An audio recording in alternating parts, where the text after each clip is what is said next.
ओम शांति।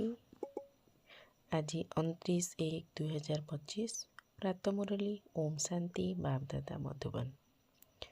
आज महावाक्य बाबा कहले, मीठे बच्चे, तुमको जोग बल द्वारा ही विकर्म विनाश करी पवित्र होई पवित्र दुनिया गढ़िबाकु हेबो। एहा ही तुमर सेवा। प्रश्न, देवी देवता धर्मर केउं विशेषतार गायन करा जाइछि? उत्तर, देवी देवता धर्म ही बहुत सुखदायी अटे। सेठारे दुखर चिन्ह वर्ण ही रहिब नाही।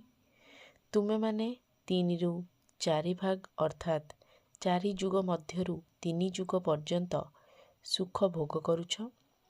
जदि अधा सुख अधा दुख होइथांता तेबे किछि मजा नथांता।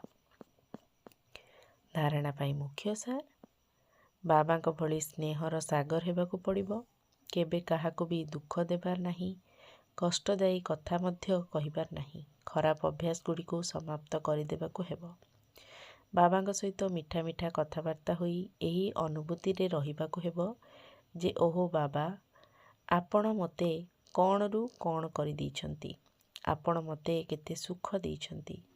बाबा, आपण मते क्षीर सागर को नहीं जाउछंती। सारा दिन एही भली बाबा बाबा मने रहिथाउ। वरदान, सर्व संबंध एवं सर्वगुणर अनुभूति रे संपन्न हेउथिबा संपूर्ण मूरत भव। संगम जुगरे विशेष करी सर्व प्राप्ति गुड़िकरे निजको संपन्न करिबाकु हेबो।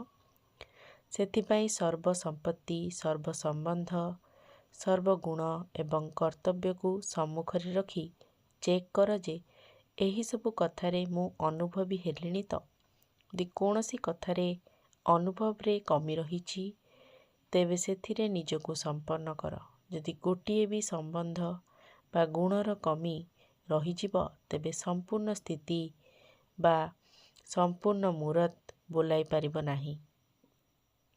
सेथिपाई बाबांकर गुणगुड़िकु बा निजर आदि स्वरूपर गुणगुड़िकु अनुभव कर, तेबे जाई संपूर्ण मूरत होई पारिब। स्लोगान, उत्तेजित हेबा मध्य मनर कांदणा अटे। एबे कांदिबार फाइल को समाप्त कर। ओम शांति।